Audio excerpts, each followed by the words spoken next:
For he has commanded us to love thy Father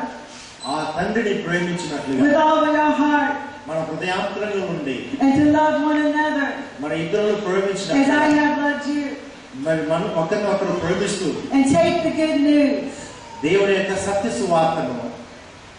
Tomorrow we have a women's meeting. And the Lord is preparing his bride. And he's bringing women into the Holy of Holies.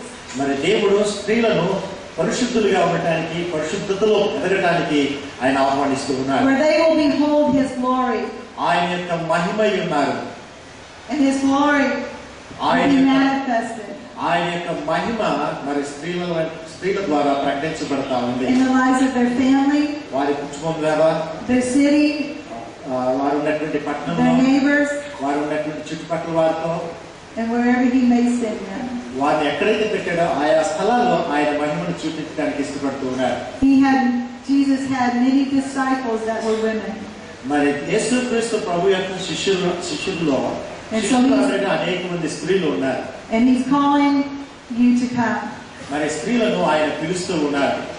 And so I look forward to who he brings to manifest his glory through. మరి దేవుని యొక్క మహిమ మరి స్త్రీలైనటువంటి నీ ద్వారా మరి ప్రకటించబడాలని మిమ్మల్ని అందరినీ కూడా ప్రేమతో ఆహ్వానిస్తూ ఉన్నారు. And I am so blessed and so honored. నేను మీతో ఉండడం నాకు ఆశీర్వాదం. అలాగే మీరు నన్ను గౌరవించినటువంటి విధానం బట్టి నేను మిమ్మల్ని గౌరవిస్తూ ఉన్నాను. That he chose me. దేవుడు నన్ను ఏర్పాటు చేసుకున్నాడు. And sent me. ఆయన ఇక్కడికి నన్ను పంపించాడు. To you. మిమ్మల్ని కలుసుకోవడానికి. I love you. నేను మిమ్మల్ని ప్రేమిస్తూ ఉన్నాను. Amen. Amen. We love you, Cindy. సర్వోన్నతుడైనటువంటి దేవుడు పరలోకం నుండి నీవు చేసిన ప్రతి ప్రార్థన ఆయన విన్నాడు అని వాక్యంలో మనం నేర్చుకున్నాం. God Almighty says He will forgive your sins as a people collectively and as individuals privately. నీవు ప్రార్థన చేసినప్పుడు నీ పాపములు క్షమించి ఆయన తన బిడ్డలుగా ఏర్పాటు చేయడానికి ఆయన ఇష్టపడుతూ ఉన్నాడు. And God says that He will heal your land, and that has multiple meanings. మరి ఆయన నీ దేశమును స్వస్థపరచడానికి ఇష్టపడుతూ ఉన్నాడు. Last night, as we looked at the verse, 2 Chronicles 7:14, we learned that there were also conditions to the fulfillment of those three promises. వృత్తాంతముల గ్రంథము 7వ అధ్యాయం 14వ వచనంలో ఆయన ఇచ్చినటువంటి వాగ్దానం నెరవేర్చబడాలి అంటే దాన్ని నెరవేర్చుటకు కొన్ని కండిషన్స్ అనగా నియమ నిబంధనలు కూడా దేవుడు ఏర్పాటు చేశాడు అనే విషయాన్ని మనం గమనించాలి. నా pero petebedina na janalu tamina tanu taginchikoni prarthana chesi nanu vedaki. If my people which are called by my name shall humble themselves and pray, Tama chemagamulu virchina edala, and seek my face and turn from their wicked ways. Na pero bedina, if my people, He is speaking to you, all of us who call on the name of Jesus for salvation, He is calling us to call on Him. నా పేరు పెట్టబడిన అనగా ఆయన పేరు పెట్టబడినటువంటి మిమ్మల్ని ఆయన పిలుస్తూ ఉన్నాడు. If you are a Christian person born of the Spirit, He says you are called by His name. నీవు క్రైస్తవుడు అయినట్లయితే ఆత్మచేత నువ్వు పుట్టినటువంటి వాడిగా ఉన్నట్లయితే ఆయన నిన్ను పిలుస్తూ ఉన్నాడు, నీవు నా జనము అని. If you've confessed the name of Jesus, if you've called on Him to save you through His blood, if you have sought forgiveness for your sins, if you have been baptized into the body of Christ, you are His and you are called by His name. మరి నీవు దేవుని యొక్క ఆత్మ చేత రక్తము చేత కడగబడినటువంటి వాడివై ఆయన సన్నిధిలో దేవుని యొక్క క్షమాపణ పొందడానికి ఆయన నిన్ను పిలుస్తూ ఉన్నాడు. ఆయన నిన్ను ఆత్మతో అభిషేకించడానికి ఇష్టపడుతున్నాడు. దేవుని యొక్క సన్నిధిలో నువ్వు బాప్తిసం తీసుకోవడం ద్వారా ఆయన ప్రజలు ఉండడానికి నిన్ను ఆహ్వానిస్తూ ఉన్నాడు. If that truly is you, then He is speaking to you when He says, ఆయన నీతోనే ప్రత్యేకంగా నీతోనే ఆయన మాట్లాడడానికి ఇష్టపడుతూ ఉన్నాడు. Na pero petebedina na janalu namuna tanu laginchikoni prarthana chesi nanu vedaki. Hallelujah. Hallelujah. And so you are called to come to Him boldly, confidently, yet humbly into His presence. He's calling you and says, "Come to me." ఆయన మనల్ని ఎలాగా పిలుస్తున్నాడంటే ఆయన సన్నిధిలో ధైర్యంగా ప్రవేశించడానికి, ఆయన సన్నిధిలో ప్రవేశించి ఆయన యొక్క కార్యములను మనం పొందుకోవడానికి ఆయన మనల్ని పిలుస్తూ ఉన్నాడు. He is inviting you not to just know Him as a distant God, but He is inviting you to come and seek His face and know Him intimately as a friend knows a friend. ఆయన ఎక్కడో దూరంగా ఉండడానికి ఆయన ఇష్టపడట్లేదు, కానీ ఆయన పిలిచినట్లయితే ఆయన నీతో సహవాసం చేయడానికి, నీ స్నేహితుడిగా ఉండడానికి ఆయన ఇష్టపడుతూ ఉన్నాడు. He's wanting you to learn to come to Him and trust Him as a friend, and He's wanting you to learn to depend upon Him as a father. నీవు ఆయన నమ్మడానికి యోగ్యుడైనటువంటి వ్యక్తిగా ఆయన నిన్ను పిలుస్తూ ఉన్నాడు. నీవు ఆయన నమ్మినట్లయితే ఆయన నీకు తండ్రిగా ఉండబోతున్నాడు. అందుని బట్టి దేవునికి స్తోత్రం చెల్లిద్దాం. హల్లెలూయా. Hallelujah. And I want to tell you this, when you come to know Him as a God who saved you, you come to know Him as a God who calls you friend. When you come to know Him as a God who you can call my Father, you can only worship worship Him as your God and your King of Kings. నిన్ను రక్షించినటువంటి ఈయనను నీవు తండ్రి అబ్బా అని కూడా పిలవచ్చు. ఆయన నీవు నీ స్నేహితుడిగా ఉండటానికి నీవు ఆరాధన చేయడానికి ఆయన నిన్ను ఆహ్వానిస్తూ ఉన్నాడు. Worship you, Lord. We worship you. ఆయన మనం ఆరాధన చేద్దాం, ఆయన మనం స్తుతిద్దాం. హల్లెలూయా. So we are invited to come to Him boldly yet humbly, and we are invited to the throne of grace to pray. మరి ఆయన మనం పిలుస్తూ ఉన్నప్పుడు, ఆయన కృపా సింహాసనం యొద్ద మనం ప్రవేశిస్తున్నప్పుడు ఆయన ఆరాధించడానికి ఆయన మనకు ఒక గొప్ప ధన్యతను ఇస్తూ ఉన్నాడు. He wants us to come into His presence and communicate with Him, not from afar like a scared child, but from close up like a child who knows how loved they are. మరి చాలా దూరం ఉన్నటువంటి ఒక తండ్రిలాగా కాదు, కానీ ఆయన నీకు బహు సమీపంగా ఉన్నటువంటి ఒక స్నేహితుడిగా, నీ తండ్రిగా నీతో కలిసి ఆయన సంతోషించడానికి, ఆయన సన్నిధిలో ప్రవేశించడానికి ఆయన నిన్ను ఆహ్వానిస్తూ ఉన్నాడు. I want you to look at the steps or the progression that happens here as God says these words. మరి దేవుని యొక్క వాక్యంలో మరి కొన్ని మెట్లను మనం చూద్దాం. ఒకదాని తర్వాత ఒకటి ఎలాగ మనం ఎక్కవచ్చో, ఆయన సన్నిధిలో ప్రవేశించడానికి అది ఎలాగ సహాయం చేస్తుందో. He first gives me the confidence that comes from knowing He calls me by His own name and claims me as His own. మరి జాగ్రత్తగా మనం గమనించినట్లయితే మొట్టమొదటి మెట్టు మనం ఏం చూస్తున్నామంటే, ఆయన దగ్గరకు ప్రవేశించడానికి ఆయన మనకు గొప్ప యోగ్యత ఇస్తున్నాడు, అర్హత ఇస్తూ ఉన్నాడు. అంత మాత్రమే కాకుండా ఆయన స్తుతించేటువంటి భాగ్యాన్ని కూడా ఆయన మనకు అనుగ్రహిస్తూ ఉన్నాడు. And I don't know of anybody who can come invited into God's presence and not suddenly become very humble and desire to stretch out and communicate with Him. ఆయన సన్నిధికి వచ్చినప్పుడు మనల్ని మనం తగ్గించుకొని ఆయన సన్నిధిలో ఆయనతో మాట్లాడడానికి మనం ప్రయత్నం చేసినప్పుడు ఆయన నిన్ను దర్శించడానికి సిద్ధంగా ఉన్నాడు. Which brings us to the final condition. మరి చివరి యొక్క నిబంధనకు మనం వస్తే, how can I come into His presence without suddenly saying, "Oh God, forgive me," without suddenly realizing, as Isaiah did, I'm a man of unclean lips. మరి దేవుని యొక్క సన్నిధికి మనం వచ్చినప్పుడు నీ పాపములను విడిచిపెట్టకుండా దేవునికి సమీపంగా ఎలా ప్రవేశించగలవు? ఎందుకంటే ఆయన పరిశుద్ధుడు కనుక నీవు ఆయన సన్నిధిలో ప్రవేశించాలి అంటే నీవు తప్పనిసరిగా నీ పాపములను విడిచిపెట్టాలి. I believe it would be impossible to come into the presence of God feeling His love and acceptance and not suddenly say, "Oh God, I'm a mess, forgive me." మరి దేవుని యొక్క సన్నిధికి మనం ప్రవేశించినప్పుడు మన శక్తి మనకు సరిపోవట్లేదు. కారణం ఏంటంటే మనం అనేకమైనటువంటి విషయాలు చిక్కుబడి ఉన్నాం కనుక ఆయన సన్నిధిలో మనం ప్రవేశించలేకపోతూ ఉన్నాం. Then comes the promise. ఇప్పుడు దేవుని యొక్క వాగ్దానం ఈ విధంగా వస్తూ ఉంది. I will hear from heaven. నేను ఆకాశం నుండి నీ ప్రార్థన వింటాను అని ఆయన వాగ్దానం చేస్తూ ఉన్నాడు. He says, I will hear you from heaven. నేను పరలోకం నుండి నీ ప్రార్థన వింటాను అని వాగ్దానం చేస్తూ ఉన్నాడు. Now here is the transition in your mind and your heart that I need you to make. నేను మీ మనస్సులో ఒక విషయాన్ని నాటాలని ఆశపడుతున్నాను. ఇది చాలా ప్రాముఖ్యమైనటువంటి విషయంగా గమనించాలి. He doesn't hear you from heaven because you have a loud voice and yell at Him. మరి నువ్వు ఇక్కడ గట్టిగా అరుస్తే దేవుడు నీ దగ్గరికి రాడండి. And He doesn't hear you because He just has big ears. మరి ఆయనకు చాలా పెద్ద చెవులు ఉన్నావు కాబట్టి నువ్వు చెప్పగానే పిలవగానే వింటాడని మీరు అనుకోవద్దు. He hears you because the Scripture says when your heart cries out to Him, He picks you up and seats you with Him in heavenly places with Christ Jesus. ఆయన సన్నిధికి మనం వచ్చినప్పుడు ఆ పరలోకం నుండి ఆయన నీ స్వరాన్ని వినడానికి తన చెవులు ఆయన పెడుతూ ఉన్నాడు నీ వైపు. He's not hearing you from far away. He's bringing you into His presence and talking to you face to face. ఆయన చాలా దూరం నుంచి వినట్లేదు, కానీ ఆయన నీకు సమీపముగా ఉండి నీవు చేసే ప్రతి ప్రార్థన ఆయన వింటూ ఉన్నాడు. దేవునికి స్తోత్రం చెల్లిద్దాం. హల్లెలూయా. Scripture tells us He is ever listening for the cry of a broken and contrite heart.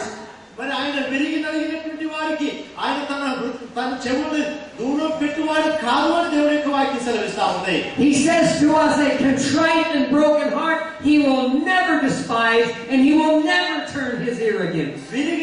విరిగిన మనస్సు కలిగినటువంటి వారిని ఆయన ఎంత మాత్రం విడిచిపెట్టేవాడు కాదు.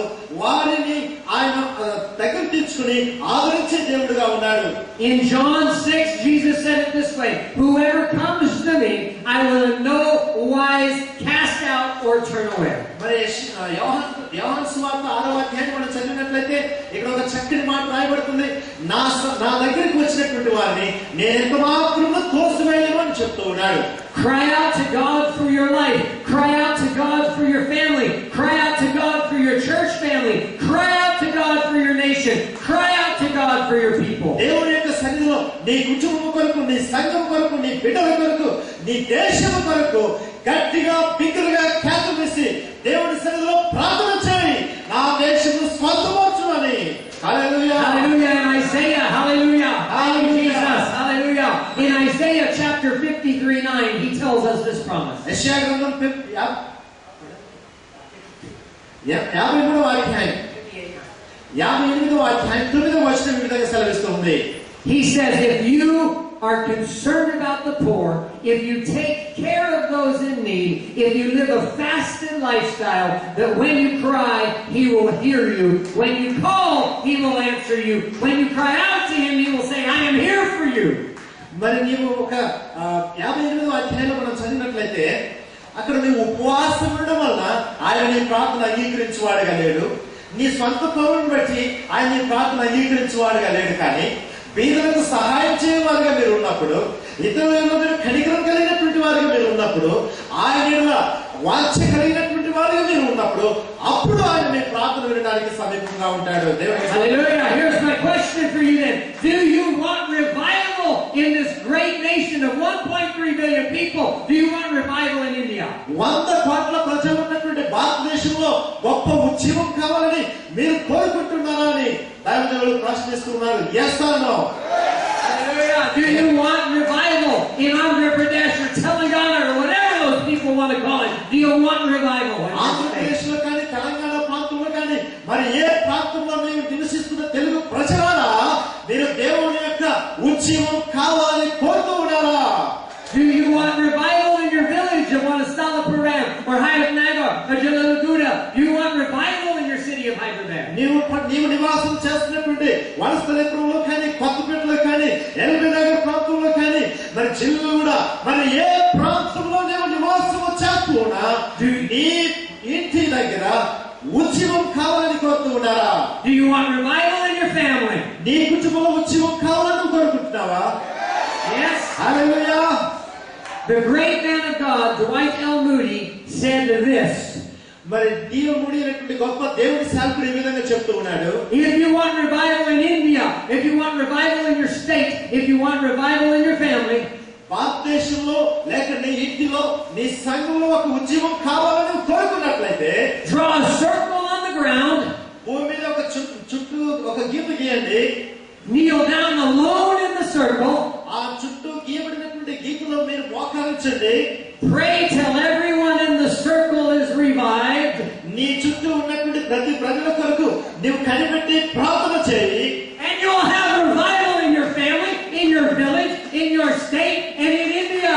ఎప్పుడైతే నీవు ఈ విధంగా ప్రార్థన చేయడం మొదలు పెడతావో నీ దేశంలో, నీ ఇంటిలో, నీ గృహంలో, నీ ప్రాంతం అంతట్లో కూడా గొప్ప ఉద్యమం వస్తుంది. నా పేరు పెద్దబెట్టిన నా చాలలు తమ్ముడు తాము తగ్గించుకొని ప్రార్థన చేసి నన్ను వెతికి ఆకాశం నుండి నేను వారి ప్రార్థనలు విని. హల్లెలూయా, హల్లెలూయా, హల్లెలూయా, హల్లెలూయా, hallelujah. And then he says, వారి పాపమును క్షమించి I will forgive your sin. ఆయన అంటున్నాడు కదా, నేను వారి పాపములు క్షమించదను, వారిని స్వస్థపరచదను. దేవుడికి స్తోత్రం చెప్తాను. హల్లెలూయా. You are promised in 1 John 1:9, if you confess your sin, God is faithful and just. He will forgive your sin and cleanse you from all unrighteousness. యోహాను రాసినటువంటి మొదటి పత్రిక 1వ అధ్యాయం 9వ వచనాన్ని చదివినట్లయితే మీరు మీ పాపములు ఒప్పుకొని విడిచిపెట్టిన యెడల ఆయన మీకు సమీపముగా ఉన్నాడు అని దేవుని యొక్క వాక్యం సెలవిస్తుంది. దేవునికి స్తోత్రం చెల్లిద్దాం. హల్లెలూయా.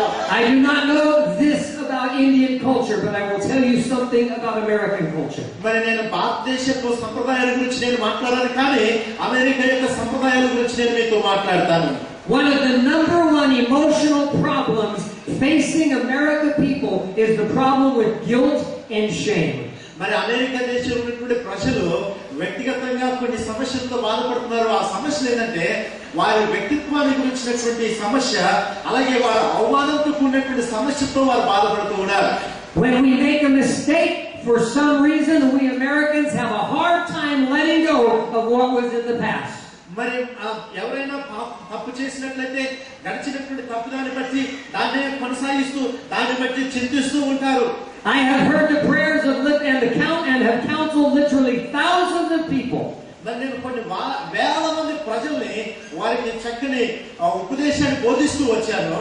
And Christian people continue to feel bad, continue to carry burdens, continue to feel guilt about sins they committed back in 1992. వారు చెప్పేటప్పుడు అంటున్నారు కదా, 1992 సంవత్సరంలో నేను పాపం చేశాను, ఆ పాపం నన్ను ఇంకా వెంటాడుతుందండి, ఆ పాపం నన్ను విడిచిపెట్టట్లేదండి అని చెప్తూ ఉంటారు. In 1993 they said, Lord, forgive me for that sin I committed in 1992. 1992లో చేసినటువంటి తప్పును 1993 సంవత్సరంలో క్షమించు ప్రభువా అని ప్రార్థన చేస్తూ ఉన్నారు. Then they counsel with me and they say, I feel so bad about that sin in 1992. మరి వారు నా దగ్గర ఉపదేశం పొందడానికి వచ్చినప్పుడు వాళ్ళు అంటున్నారు కదా, నేను 92 సంవత్సరంలో చేసినటువంటి తప్పిదాన్ని బట్టి నేను ఎంతో చింతిస్తున్నానండి అని వాపోతూ ఉన్నారు. Have you confessed that sin to God? Have you brought that sin under the blood of Jesus? మరి ఆ పాపమును యేసు క్రీస్తు ప్రభు దగ్గరికి నువ్వు తీసుకుని వచ్చావా? ఆ యేసు రక్తమును కడిగేస్తున్నావా వాటిని? They say, oh yes I have, yes I have. అప్పుడు వాళ్ళు అంటున్నారు, అవునండి నేను అలాగే యేసు రక్తమును నా పాపమును కడిగేస్తున్నానని నేను చెప్తూ ఉన్నారు. And then I say, well let's pray, and they start out the prayer. Oh God, you know that sin I committed in 1992. మరి ఎప్పుడైతే ఈ మాట చెప్పిన తర్వాత రండి మనం కలిసి ప్రార్థన చేద్దాం అన్నప్పుడు వారు ప్రార్థన చేసినప్పుడు అంటున్నారు, 1992లో ప్రభువా నేను చేసిన తప్పులను నేను జ్ఞాపకం చేసుకుంటూ ఉన్నాను. And I have many times heard God prophetically say this. నేను అనేక సార్లు ప్రవచనాత్మకంగా ఈ విషయాన్ని చెప్తూ ఉండేవాడిని. No, I don't remember it. I forgave it by the blood of Jesus. Why do you keep dwelling on it? మరి నేను చెప్పినటువంటి మాట ఏంటంటే, నేను నీ పాపములు జ్ఞాపకం చేసుకోలేదు, నిన్ను ఎప్పుడో క్షమించేశానని. I have heard him say to many, don't you know my shoulders of the cross were big enough to carry every sin you've ever committed. మీరు చేసిన ప్రతి పాపమును బట్టి నేను సిలువ మీద నా చేతులు చాపాను, నా చేతులకు మేకులు పెట్టారు, దాన్ని బట్టి నీ బాధని నేను మోసాను అని ఆయన చెప్తూ ఉన్నాడు. దేవునికి స్తోత్రం చేద్దాం. Before his conversion, the Apostle Paul was a terrible man who committed great sin against the church. అపోస్తలుడైన పౌలు గారు మార్పు చెందక మునుపు సంఘాన్ని హింసించినటువంటి గొప్ప వ్యక్తిగా మనకు కనిపిస్తూ ఉన్నాడు. After finding Christ as his Lord and Savior, reflecting on his horrible past, these are the words Apostle Paul said. మరి ఎప్పుడైతే యేసు క్రీస్తు ప్రభువును ఆయన దర్శించాడో, ఆయన దర్శనం చూసిన తర్వాత తన పాత జీవితాన్ని వదిలిపెట్టాడు, ఒక నూతనమైనటువంటి జీవితాన్ని జీవించడానికి ఆయన ముందుకు వచ్చినట్టుగా మనం చూస్తూ ఉన్నాం. In Philippians 12:13 he says, this one thing I must do. ఫిలిప్పీలకు రాసినటువంటి పత్రికలు అంటాడు, ఈ విషయం నేను ఒక విషయం చేసేది ఉంది, ఒక పని చేసేది ఉంది అని అంటున్నాడు. As our prophet friend said tonight, this is what Paul said. మరి మన ప్రవక్త అయినటువంటి దావీదు గారు చెప్పారు కదా, ఈ దినం దేవుడు forgiving that which is behind me, నీ వెనక ఉన్నటువంటి పాపములను క్షమిస్తూ ఉన్నాడు. letting go of the past, పాత జీవితాన్ని విడిచిపెట్టండి. I press on into the future. భవిష్యత్తు గురించి మీరు ముందుకు వెళ్ళండి. I press on into the mark of the prize of the high calling of God in Jesus Christ. మరి అత్యున్నతమైనటువంటి సింహాసనం అధిష్ఠించినటువంటి దేవుడు నీ ఎదుట ఉండగా పాతని మర్చిపోయి ముందున్నటువంటి వాటి కోసం ముందుకు వెళ్దాం. When you see me in this context, you see me as the preacher, the man of God. దేవుని యొక్క సేవకుని మీరు చూస్తూ ఉన్నప్పుడు, but when I'm at home, I'm a farmer and a man of God. నేను అమెరికాలో మా ఇంట్లో ఉన్నప్పుడు Last month I was plowing a field and I learned a valuable lesson. నేను కాదండి, ఆయన అమెరికాలో ఉన్నప్పుడు, అమెరికాలో ఈయన ఉన్నప్పుడు ఏం చేస్తారంటే వ్యవసాయం చేస్తారు. మీకు తెలుసా, వ్యవసాయం చేసే సేవకుడు మన దగ్గరికి వచ్చారు. దేవుని స్తోత్రం చెల్లిద్దాం. హల్లెలూయా. Last week on my tractor I learned a valuable lesson as I was plowing a field. నేను ఆ పొలాన్ని దున్నుతూ ఉన్నప్పుడు నా ట్రాక్టర్ ద్వారా నేను ఒక పాఠం నేర్చుకున్నానండి. You cannot plow plow a straight line forward when you're looking back.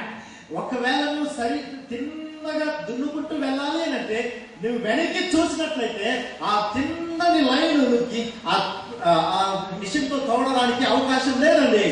I was concerned about what the plow was doing and I kept looking back. నేను ఎప్పుడు కూడా వెనక్కి చూస్తూ ఉండేవాడిని, ఇది గీత తిన్నగా వస్తుందా లేదా అని చెప్పేసి. And when I turned my head around, I had plowed an angle across the field. నేను ఎప్పుడైతే వెనక్కి చూసేవానో నా ట్రాక్టర్ పక్కకి వెళ్ళిపోతూ ఉండేది. You cannot walk straight for Jesus when you keep looking back and dwelling on your past. నీవు ఎప్పుడు కూడా నీ వెనక వైపు చూస్తూ ఉన్నట్లయితే యేసు క్రీస్తుతో తిన్నగా నడవలేవు. He said, if you come to me humbly and pray, I will hear you and I will forgive your sin and I will remember them no more. నీవు దేవుని సన్నిధికి నిన్ను తగ్గించుకుని ఆయన సన్నిధికి వచ్చి ప్రార్థన చేసినప్పుడు ఆయన నీ పాపములు క్షమించడమే కాకుండా ఆయన నిన్ను స్వస్థపరచబోతూ ఉన్నాడు. He was wounded for your transgressions, bruised for your iniquities. He carried the chastisement of your peace on his shoulders. He bore your grief and your sorrow, and by his stripes we are healed. మరి నీ కొరకు ఆయన గాయపరచబడ్డాడు, ఆయన నీ కొరకు మరి ఎన్నో దెబ్బలు తిన్నాడు, ఆయన అనేక విధాలుగా అవమానించబడ్డాడు. ఆయన నీ యొక్క పాపమును తన భుజం మీద వేసుకుని ఆ భారమైనటువంటి సిలువను మోస్తూ ఆయన నీకు స్వస్థతనివ్వడానికి, నీ పాపములను విడుదలివ్వడానికి ఆయన తనను తాను సిలువ మీద అప్పగించుకున్నాడు. As he bore your sin in his body on that cross, he cried out these words, "It is finished." మరి యేసుక్రీస్తు ప్రభువు నీ పాపమును తన భుజం మీద వేసుకుని ఆయన సిలువ ఎక్కినప్పుడు ఒక మాట చెప్తున్నాడు, ఇదిగో సమస్తమును సమాప్తమైనది. And then he says, what he does a munus wash the paratruinu, I will heal their land. నేను మిమ్మల్ని స్వస్థపరుస్తాను, మీ దేశమును స్వస్థపరుస్తానని వాగ్దానం చేస్తూ ఉన్నాడు. He will heal your land. మీ హస్తాల్ని ఆయన మీ యొక్క దేశాన్ని ఆయన స్వస్థపరచడానికి ఇష్టపడుతూ ఉన్నాడు. There is an American praise song that says, God makes beautiful things out of the dust. He makes beautiful things out of us. మరి దేవుడు అందమైనటువంటి వస్తువుల్ని ఆయన ఆ దుమ్ములో నుంచి తయారు చేశాడు. నీవు కూడా ఒక అందమైన వ్యక్తిగా ఉండడానికి ఆయన నిన్ను తయారు చేశాడని ఒక మంచి అమెరికా పాట ఉందండి. దేవునికి స్తోత్రం చెల్లిద్దాం. I was born of the land of America. You were born of the land of India. But the truth is, we all came from the dust. మరి నేను అమెరికా దేశంలో పుట్టాను, మీరైతే భారతదేశంలో పుట్టాను. కానీ మనం అందరం కూడా ఎక్కడి నుంచి వచ్చామంటే మట్టిలో నుండే వచ్చామండి. And you are his land. మరి మీరు దేవుని యొక్క దేశమై ఉన్నారు. And you are his temple. ఆయన యొక్క ఆలయమై ఉన్నారు. And you are his dwelling place. ఆయన నివసించు స్థలమై ఉన్నారు. And he will heal you because you are his land. నిన్ను ఆయన ఎందుకు స్వస్థపరుస్తాడంటే ఆయన దేహం, ఆయన దేవాలయం నీవై ఉన్నావు కనుక ఆయన నిన్ను స్వస్థపరుస్తాడు. He will heal your land because he will heal your hearts. ఆయన నీ దేశాన్ని స్వస్థపరుస్తాడు, నీ హృదయాన్ని కూడా స్వస్థపరుస్తాడు. As you live in victory, as you live in joy, as you live in righteousness and peace, he will draw your family to himself. నీవు ఎప్పుడైతే నీతివంతమైన న్యాయవంతమైన జీవితాన్ని జీవిస్తావో ఆయన నీ కుటుంబాన్ని ఆయన నీ కొరకు సంపాదించడానికి సిద్ధంగా ఉన్నాడు. The great revival of the first century didn't come because of hellfire and brimstone preaching. It came because of the changed lives of new believers. మరి మొదటి శతాబ్దపు క్రైస్తవ సంఘాన్ని మనం చూసినప్పుడు ప్రజల యొక్క విశ్వాసుల యొక్క హృదయ పరివర్తనను మనం మొట్టమొదటి గమనిస్తూ ఉన్నాం. You live the changed life, you live the free life, you live the forgiven life, and you watch your family say, how do I get what you have? ఈ పరివర్తన కలిగినటువంటి జీవితాన్ని జీవిస్తూ ఉన్నప్పుడు అనేక మంది అంటారు, అయ్యా నువ్వు ఎలాగా ఈ జీవితాన్ని జీవిస్తూ ఉన్నావు అని. And then on the behalf of you the righteous, he will heal this land of India. మీరు మరి న్యాయవంతులుగా నీతివంతులుగా ఉన్నప్పుడు భారతదేశాన్ని ఆయన స్వస్థపరచబోతూ ఉన్నాడు. దేవునికి స్తోత్రం చెప్తాం. Abraham contended with God, will you slay the righteous with the wicked? Will you forego destruction if I even find one righteous? మరి అబ్రహాము దేవుని యొక్క సన్నిధానంలో చూసినప్పుడు నీతివంతులుగా న్యాయవంతులుగా కనిపిస్తూ ఉన్నాడు. God said, you find me a group of righteous people and I will not destroy the land. I will heal the land for the sake of the righteous. అబ్రహాముతో ఒక మాట దేవుడు అంటున్నాడు, అయ్యా నీవు ఎవరైనా నీతిమంతుని గిన నాకు చూపించినట్లయితే ఆ నీతిమంతుని వచ్చి ఆ దేశమును నేను నాశనం చేయను అని అంటున్నాడు. And I'm looking tonight at a group of righteous people, God's people, in the midst of a very large city. I see God's righteous people. మరి ఈ మహానగరంలో మరి దేవుని కొరకు ఆశ కలిగిన మరి న్యాయవంతులైనటువంటి ప్రజల్ని నేను ఇక్కడ చూస్తూ ఉన్నాను. దేవునికి స్తోత్రం చెప్దాం. హల్లెలూయా. Cry out to Jesus. Take him at his word today. Invoke that promise today. మరి దేవుని యొక్క ఆశీర్వాదపు వాగ్దానాన్ని పొందుకోవడానికి మనం ఆయన సన్నిధికి వస్తూ ఉన్నాం. He says to you now, pero bete bedine na janalu. Tamir tamu tageje koni pravda ne chesi namu vereki. He says to you, if my people, will you cry out to him today? Will you cry out to him today? మరి నా పేరు పెట్టబడినటువంటి నా జనులను పిలువబడుతున్నటువంటి మీతో ఆయన మాట్లాడుతున్నారు. మీరు మీ దేశం కొరకు ప్రార్థన చేస్తారా? మీ దేశం కొరకు దేవుని యొక్క సన్నిధిలో ఒక గొప్ప కేక వేసి ప్రభువా మా దేశమును స్వస్థపరచండి ప్రార్థన చేస్తారా? Will you invoke his promise today? ఈ రోజు ఆయన యొక్క వాగ్దానాన్ని పొందడానికి, ఆ వాగ్దానాన్ని స్వాధీనం చేసుకోవడానికి సిద్ధంగా ఉన్నారా? I will hear from heaven. I'll forgive your sin. I'll heal your land. నేను మీ ప్రార్థన అంగీకరించి మిమ్మల్ని స్వస్థపరుస్తాను, మీ దేశంను స్వస్థపరుస్తానని నేను వాగ్దానం చేస్తూ ఉన్నాడు. So I want to call out to you today and give you an opportunity to get free. మరి నేను మీకు ఒక మంచి ఆహ్వానాన్ని ఇస్తూ ఉన్నాను. మీరు స్వస్థత పొందడానికి, విడుదల పొందడానికి మిమ్మల్ని నేను ఆహ్వానిస్తూ ఉన్నాను. I don't know how it is in Hyderabad tonight, but I know what would happen if I make this request in America. Nearly everyone in the room stands up. మరి అమెరికా మరి ఇక్కడ భారతదేశంలో మీరు ఏం చేస్తారో నాకు తెలియదు, కానీ ఇక్కడ ఉన్నటువంటి మీరు అందరూ కూడా దయచేసి లేచి నిలబడాలని మనం చేస్తూ ఉన్నాను. If you struggle in your heart with guilt and shame, let's stand up. ఒకవేళ నీ దేశం కొరకు నీకు నిజంగా వాంఛ ఉన్నట్లయితే, నీ ఇంటి కొరకు నీకు వాంఛ ఉన్నట్లయితే, నీ ప్రజల కొరకు నీకు వాంఛ ఉన్నట్లయితే దయచేసి లేచి నిలబడమని మిమ్మల్ని ఆహ్వానిస్తూ. If you want to leave this room knowing your hearts are free, your sins are forgiven, stand up. ఒకవేళ నీవు స్వస్థత కావాలని, విడుదల కావాలి, నీ ఇంటికి విడుదల కావాలని కోరినట్లయితే నాతో కలిసి ప్రార్థన చేద్దాం. మనం అందరం కలిసి ప్రభువుని అడుగుతాం. ప్రభువా మమ్మల్ని క్షమించండి. అందరం కలిసి నాతో పాటు చెప్పండి. ప్రభువా మమ్మల్ని క్షమించండి, మమ్మల్ని స్వస్థపరచండి, మా దేశంలో స్వస్థపరచండి, మా కుటుంబంలో స్వస్థపరచండి, మమ్మల్ని స్వస్థపరచండి. మీ వాగ్దానం పొందడానికి మీరు సహాయం చేయండి. మీ నామం బట్టి మేము ప్రార్థన చేస్తూ ఉండగా మా దేశం విడుదల పొందను గాక. ఆమె అలాగే ఉన్నట్లయితే మన దైవ సేవకులు మీ కొరకు ప్రార్థన చేయబోతున్నారు. Hallelujah. Hallelujah.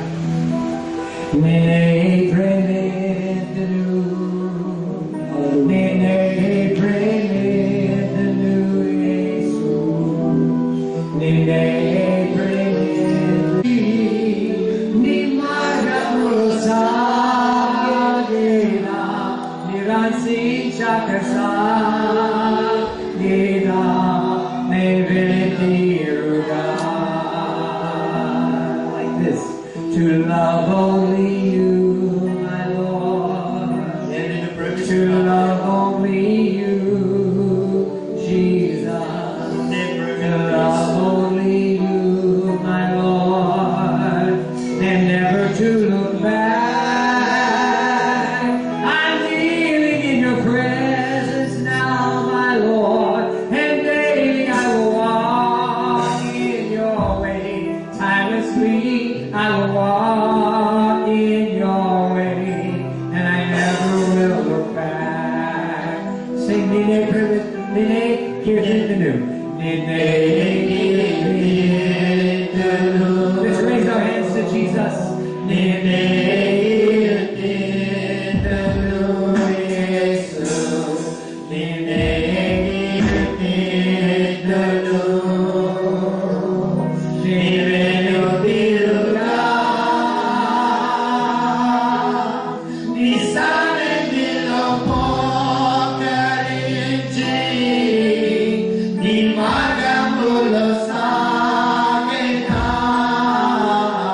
Nirasem Pakatsa